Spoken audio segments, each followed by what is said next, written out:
بسم اللہ الرحمن الرحیم۔ اللہم صلی علی سیدنا و سندنا و مولانا محمد وعلی آل سیدنا و سندنا و حبیبنا و شفیعنا محمد و بارک وسلم۔ پروگرام صراط مستقیم کے ساتھ وسیم فیضی۔ آج کے پروگرام کا جو ہمارا موضوع ہے وہ تربیت کے حوالے سے اور اخلاق کے حوالے سے اسلام ہمیں کیا تعلیمات دیتا ہے، سید عالم صلی اللہ علیہ وآلہ وسلم کی کیا تعلیمات ہیں، قرآن مجید ہمیں کیا گائیڈ لائن دیتا ہے، اس کا ایک زاویہ اور ایک پہلو انشاءاللہ آج ہم ڈسکس کریں گے۔ انسان کے اعلیٰ ترین اخلاق، اعلیٰ ترین صفات اللہ سبحانہ و تعالیٰ نے آل عمران میں ہمیں بیان فرمایا اور اہل ایمان کی نسبت سے بیان فرمایا۔ میں جو ایمان لانے والے ہیں،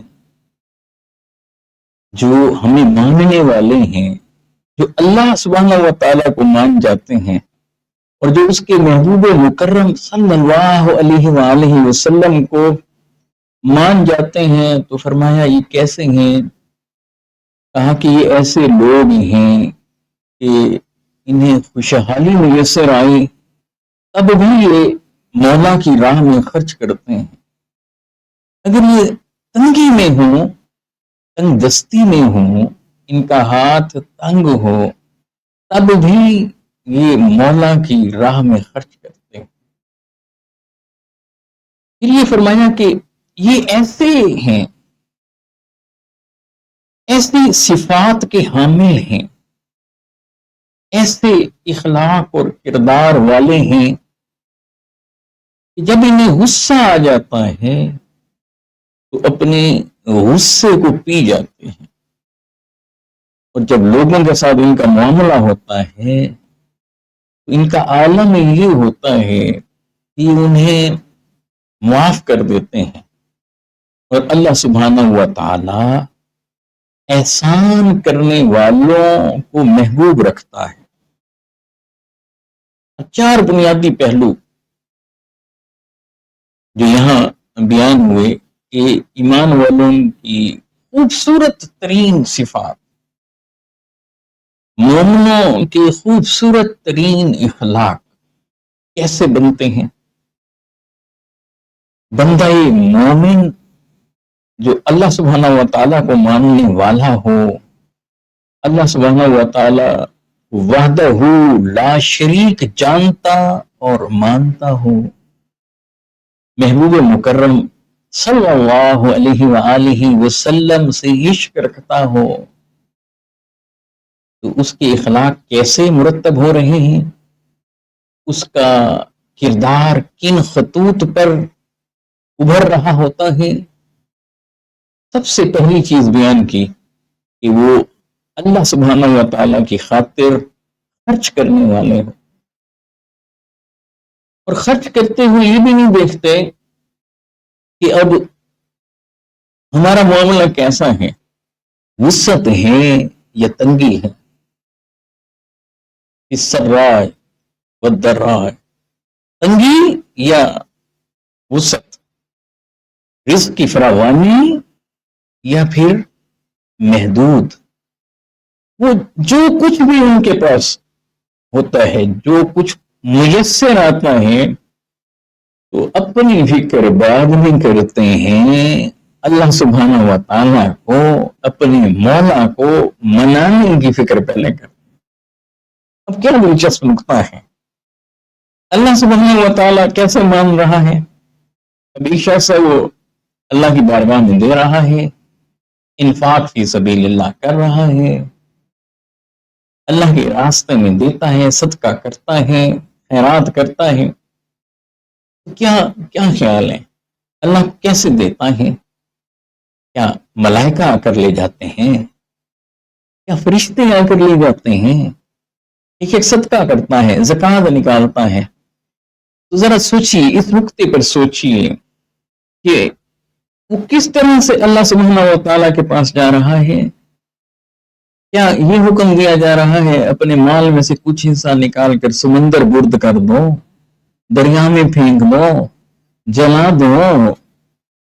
جلا دو کبھی ہوتا تھا یہ طریقہ؟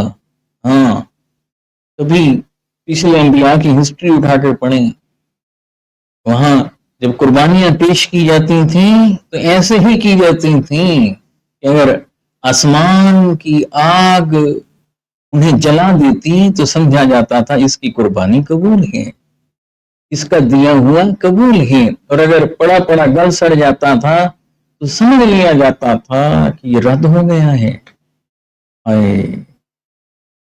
رحمت للعالمین صلی اللہ علیہ وآلہ وسلم کے صدقے سے اللہ نے ہم پر کتنا کرم کیا ہے. نیت صحیح نہیں ہے دیتے ہوئے، ریاکاری کی نیت ہو گئی ہے، دکھلاوے کی نیت ہو گئی ہے، فخر آ گیا ہے، مباحات اس کے اندر ہیں، دنیا داری اس میں ہے، لوگوں کو دکھانا ہے، دکھلاوا ہے، خوش کرنا ہے لوگوں کو. نہیں، بار بار دیتا رہے. اللہ پردہ پوشی کر رہے ہیں، پردہ پوشی کر رہے ہیں، پھر پردہ پوشی کرتے ہیں، پھر پردہ پوشی کرتے ہیں. یہاں کسی کی عیب کو ظاہر نہیں کر رہے. کیوں؟ یہ امت محمد مصطفیٰ ہے صلی اللہ علیہ وآلہ وسلم. اگر ہماری نیتیں صحیح نہ ہوتی اور یہی دنیا کے سامنے کھل جاتا تو یہاں بھی بے آبرو ہوتے، وہاں بھی بے آبرو. اگر مولا کا کرم دیکھیں. پھر اب دوسرا نقطہ کہ وہ دے کیسے رہے ہیں. اللہ سبحانہ و تعالیٰ کو دینا ہے، اللہ کی راہ میں خرچ کرنا ہے. کرنا کیسے ہے؟ اس کے بندوں کو دینا ہے. اس کے بندوں کو. اب ایک بندہ ہے وہ امیر ہے، اب وہ زکوٰۃ نکال رہا ہے، صدقہ دے رہا ہے، خیرات کر رہا ہے. اب دے گا کسے؟ غریبوں کو، مسکینوں کو، بیواؤں کو، حاجت مندوں کو، ضرورت مندوں کو، غریبوں کو. ذرا آپ دیکھیں، ایک بندہ یعنی اپنے مال میں سے کچھ نکالتا ہے. دینا اللہ کو ہے. دے کسے رہا ہے؟ اللہ کو. خوش کسے کر رہا ہے؟ اللہ کو. راضی کسے کر رہا ہے؟ اللہ کو. اور اللہ راضی کیسے ہو رہا ہے؟ کہ اس کی مخلوق کی خدمت کی جائے، اس کے بندوں کی خدمت کی جائے، اس کے بندوں کا خیال رکھا جائے، بھوکھوں کو کھلایا جائے، پیاسوں کو پلایا جائے. اس کے بندوں کا وہ جو خیال رکھ رہا ہے، یہ اللہ کی راہ میں دینا ہے. اور کتنا ہی خوبصورت انداز یہاں پر میرے رب نے سمجھایا ہے.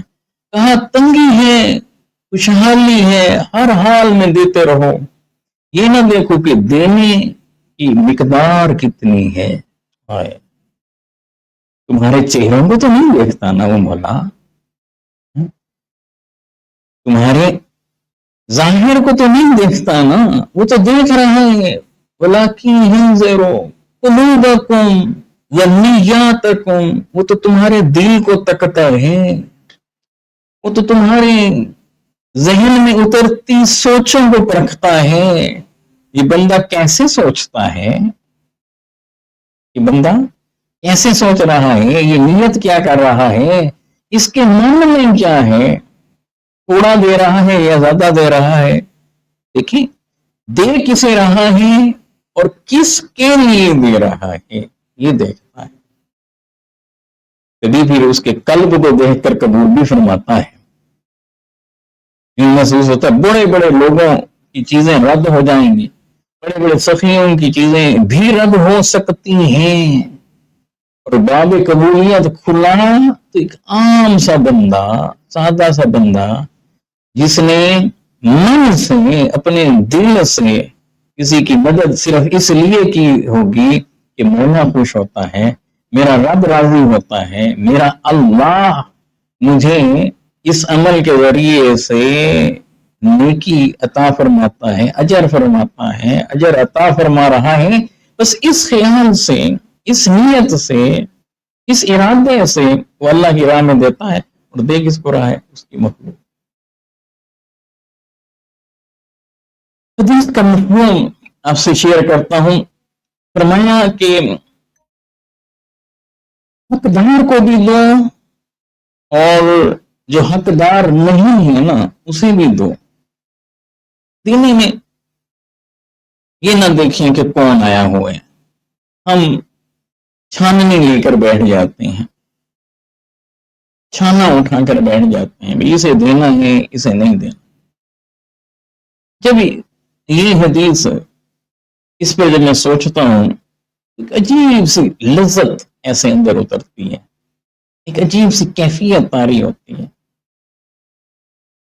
جب اللہ والوں سے ملے نا، پھر وہ یہ نقطے کھولتے ہیں۔ اب اس میں نقطہ کیا تھا، اس میں راز کیا ہے کہ حقدار کو بھی دو، اور جو اگر مانگنے آ جائے بے شک حقدار نہیں دیے اسے بھی دو۔ تو گویا دو میسج ہیں اس میں۔ ایک، امت کی تربیت یہ کی جا رہی ہے، بندہ مومن کی تربیت یہ کی جا رہی ہے، اس کی سوچ یہ بنائی جا رہی ہے کہ تو دینے والا بن، تو دینے والا بن، مٹھی بند کرنے والا نہ بن، ہاتھ روکنے والا نہ بن، مدد کرنے والا بن۔ اب آگے یہ نہ دیکھ کون ہے، اپنا ہے کہ غیر ہے، یہ نہ دیکھ مستحق ہے کہ نہیں ہے۔ اور دوسرا راز اس میں یہ ہے کہ جو بھی سامنے آ رہا ہے اسے دیتے دیتے دیتے جاؤ نا۔ اگر حقدار ہے تو پھر تو دینا ہی ہے، اور اگر وہ مستحق نہ بھی تھا اس لیے دے دو کہ تمہیں جو مل رہا ہے اس کے تم حقدار ہو، وہ بھی مل رہا ہے، اور جس کے تم حقدار نہیں ہو وہ بھی تو تمہیں اللہ سبحانہ و تعالیٰ عطا کر رہا ہے نا۔ وہ جن کے ہم مستحق نہیں تھے، جن چیزوں کے ہم گناہ کرتے تھے، ہم خطائیں کرتے تھے، لغزشیں کرتے تھے، ہم نافرمانیاں کرتے تھے، مگر اس نے تو کبھی ہمارا رزق نہیں روکا نا، ہمیں عطا فرما رہا ہے نا۔ تو جس کے ہم مستحق نہیں، جس چیز کے ہم حقدار نہیں، وہ جو ہمیں مل رہا ہے کہیں وہ نہ رک جائے، کہیں وہ نہ رک جائے۔ اس لیے کہا کہ جو سامنے آ رہا ہے اور ہے بھی تو دو، نہیں ہے بھی تو دو۔ تم چھاننا نہ لگاؤ، تم تو اللہ کے لیے دے رہے ہو، اللہ کے لیے، اللہ کے لیے۔ اور پھر فرمایا کیا کہ اگر خوشحالی ہے، وسعت ہے، مال کی فراوانی ہے، تو یہ مال اللہ کی راہ میں نہیں دو گے تو پھر کیا اس پر سانپ بن کر بیٹھو گے؟ کیا ہمیشہ یہی رہو گے؟ کیا ہمیشہ یہی رہو گے؟ تمہارے مرنے کے بعد سوچو تو صحیح، مال کہاں جائے گا؟ کہ آج اپنے ہاتھ سے دے کر چلو، اپنے ہاتھ سے، اپنے ہاتھ سے۔ اور پھر اگر تنگ دستی ہے، پہلے کی طرح رزق کی وسعت نہیں ہے، تو بھی شاکر بنو نا۔ جب وہ دیتا تھا تب شکر کرتے تھے، آج امتحان لے رہا ہے، تھوڑے سے وقت کے لیے روک بھی دیا ہے، کم کر دیا، کیا ہوا؟ فائدے پہنچے ہیں یا نقصان؟ یہاں تنگی ہو یا خوشحالی، ہر حال میں مولا کے لیے دینا ہے۔ کیوں؟ اس لیے کہ حقیقتاً یہ دیا ہوا تو اللہ سبحانہ و تعالیٰ ہی کا ہے نا۔ انسان ذرا سا بھی غور کرے نا، اپنی سٹرگل پر، اپنی محنت پر ناز نہیں کر سکتے، ہم ناز نہیں کر سکتے۔ آخر یہ ذہانتیں ہمیں کس نے دی ہیں؟ یہ ذہن کس نے دیا ہے؟ اگر یہ ذہن نہ ہوتا، یہ محنت کی توفیق نہ دی ہوتی، تو یہ ڈگریاں ہم کیسے لیتے، کیسے ڈاکٹر بنتے، کیسے انجینئر بنتے، کیسے ہم بڑے بڑے عہدوں پر پہنچتے، کیسے سی ایس ایس کرتے، کیسے ہم ذہن دنیاوی اعتبار سے عہدوں پر فائز ہو کر ہم وہ ساری چیزیں کبھی سوچا ہے؟ اس سے پیچھے اس صلاحیت کو استعمال کرنے کی توفیق کس نے دی؟ کتنے ہمارے کلاس فیلو تھے، کتنے اور لوگ تھے وہ اس مقام پر نہ پہنچ سکے۔ اور میں بھی ہل چلا رہا ہوں، میں بھی ہل چلا رہا ہوں، میں بھی محنت کر رہا ہوں، مگر میرے ساتھ کے اور کتنے کسان تھے، ان کو ایسی فصلیں کیوں نہ ملی؟ میں بھی بزنس کرتا ہوں، میرے ساتھ کے اور بھی کتنے بزنس مین تھے، انہیں اس طرح سے کیوں نہ ملا؟ اس کا مطلب ہے جو دے رہا ہے تو اللہ کا نا، تو اللہ کے عطا کردہ میں سے پھر اسی کے راستے میں دینا ہے، پھر اسی کے راستے میں پھر دینا کسے؟ اپنے بھائیوں کو، عزیزوں کو، قریب والوں کو، بعید والوں کو، جو تنگ دستی میں ہیں، غربت کی چکی میں پسے ہوئے ہیں۔ کاش کہ یہ سوچ ہمارے میں ڈیولپ ہو جاتی، ہمارا معاشرہ نہیں بدل جاتا، ہمارا معاشرہ نہ بدل۔ یہ دین تو وہ دین ہے کہ کہا کہ جو خود پیٹ بھر کر کھائے اور اس کا ہمسایہ بھوکا سو جائے، کہا کہ وہ ایمان والا تھوڑے ہیں۔ ایمان صرف اس چیز کا نام تھوڑا تھا ماننے کا، بلکہ اللہ کو مان کر اللہ کی ماننا، یہ ایمان تھا نا۔ اور اللہ فرماتا تھا کہ ان کی مدد کر۔ پھر بات یہیں ختم نہیں کی، پھر آگے فرمایا والکاظمین الغیظ۔ اب ذرا دیکھیں کس طرح سے اس کی شخصیت کو سنوارا جا رہا ہے۔ ہاں، مومن غصے کو پی جاتے ہیں، دنیا ہے نا، لوگ ایسے کام کریں گے نا، غصہ آ جائے گا، لوگ ایسی باتیں کریں گے، لہجے تلخ ہو جائیں گے، غصہ آ جائے گا۔ کہا کہ جب غصہ آئے تو مومن کیا کرتا ہے؟ غصے کو ضبط کرنے کی کوشش کرتا ہے، اسے کنٹرول کرنے کی کوشش کرتا ہے، وہاں سے چلتا بنتا ہے جہاں اسے اس طرح کی چیزیں فیس کرنی پڑ جائیں۔ کھڑا ہے تو بیٹھ جاتا ہے، بیٹھا ہے لیٹ جاتا ہے، پانی پی لیتا ہے۔ کیوں؟ اسے پتہ ہے کہ جب بندے کو غصہ آتا ہے تو فرمایا کہ شیطان اس کے رگوں میں دوڑ رہا ہے، شیطان اس کے خون میں دوڑ رہا ہے۔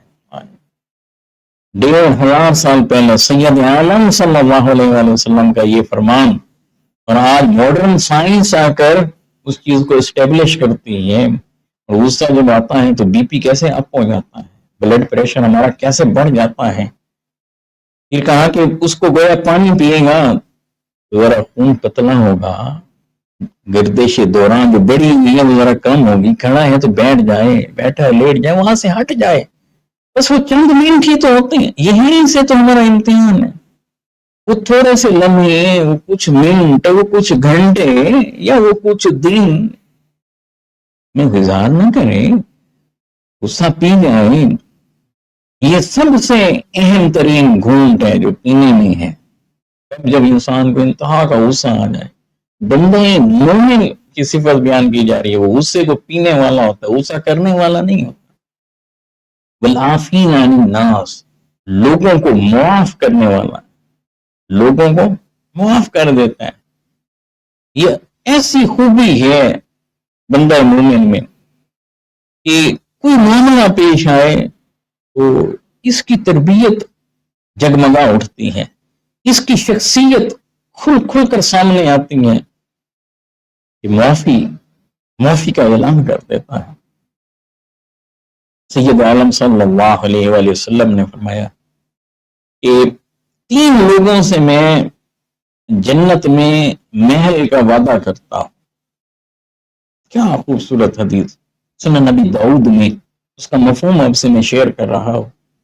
حضور اقدس صلی اللہ علیہ وآلہ وسلم نے فرمایا کہ پہلا وہ شخص ہے جو حق پر ہو اور کوئی اس سے آ کر جھگڑے اور اس کا حق بنتا ہو، تو کہا حق پر ہونے کے باوجود جھگڑا چھوڑ دے، جھگڑا چھوڑ دے، جھگڑے کو ختم کرنے کے لیے جو اس کا بنتا ہے وہ بھی نہ لے، وہ اسے معاف کر دے، تو کہا کہ میں اسے جنت میں ایک خوبصورت محل کا ہونے کا گارنٹی۔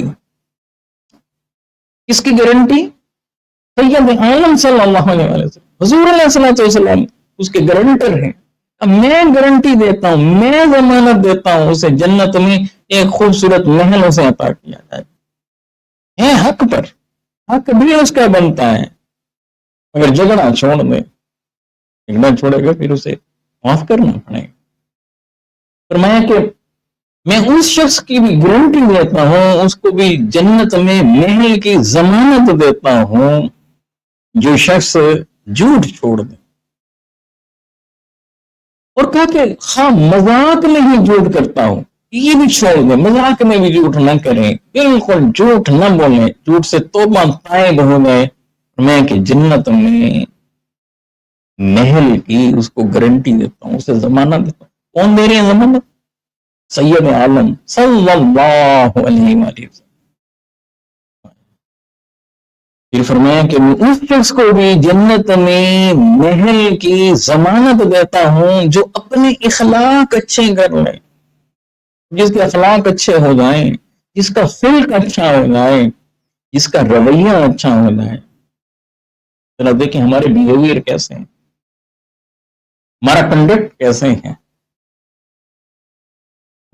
چھوٹی چھوٹی بات پر رونے جاتے ہیں، لڑ پڑتے ہیں، معمولی بات، اچھا پھر معافی نہیں مانگتے، ضد کرنے لگ جاتے ہیں، جل جاتے ہیں، ڈٹ جاتے ہیں، اکڑ جاتے ہیں،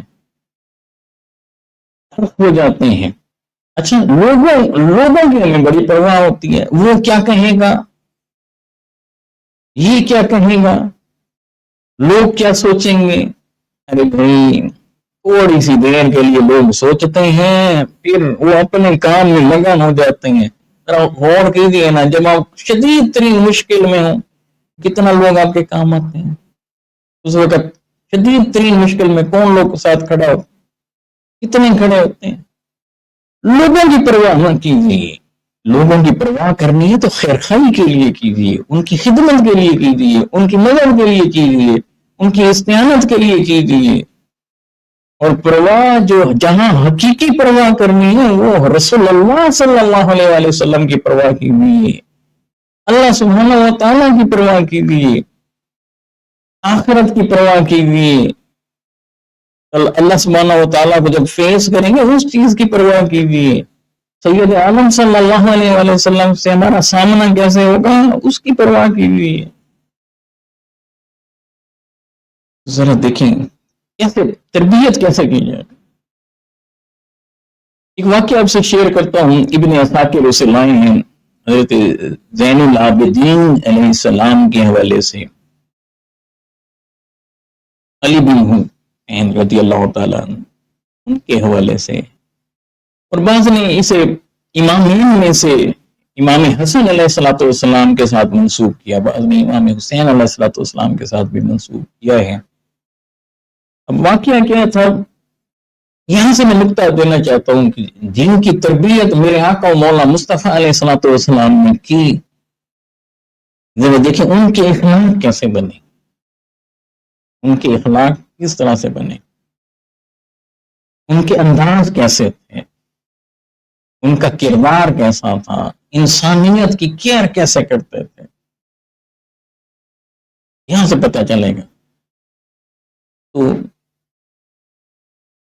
غلام تھا، اس سے غلطی ہو گئی، وہ ان کو گرم پانی پیش کرنے لگا یا کھانا پیش کرنے لگا، وہ ان پر گر گیا۔ ہم ذرا دیکھیں حضور علیہ الصلوۃ والسلام کے خاندان کی کیفیات دیکھیں، اہل بیت اطہار، سبحان اللہ، ان کی تربیت دیکھیں۔ اب انہیں غصہ آ گیا۔ اب ذرا سوچیں گے، ذرا ہم بیٹھے ہیں، اچانک کوئی ہمارا نوکر آ جائے، کام کاج کرنے والا آ جائے، سروینٹ آ جائے، کوئی سرو کر رہا ہو کھانا اور اس سے کھانا ہم پر گر گیا ہے، کیسی کیفیت ہوتی ہے انسان کی، سڈن یہ ساری چیزیں پیش ہوں، غصہ آتا ہے۔ انہیں بھی غصہ آیا، اس نے دیکھا نا کہ چہرے سے پتہ چل گیا، چہرہ سرخ ہونے لگا، اس نے فوراً اس آیت کے اس حصے کو پڑھا، وَالْقَاسِمِينَ الْغَيْظَ، وہ لوگ جو غصے میں پی جاتے ہیں۔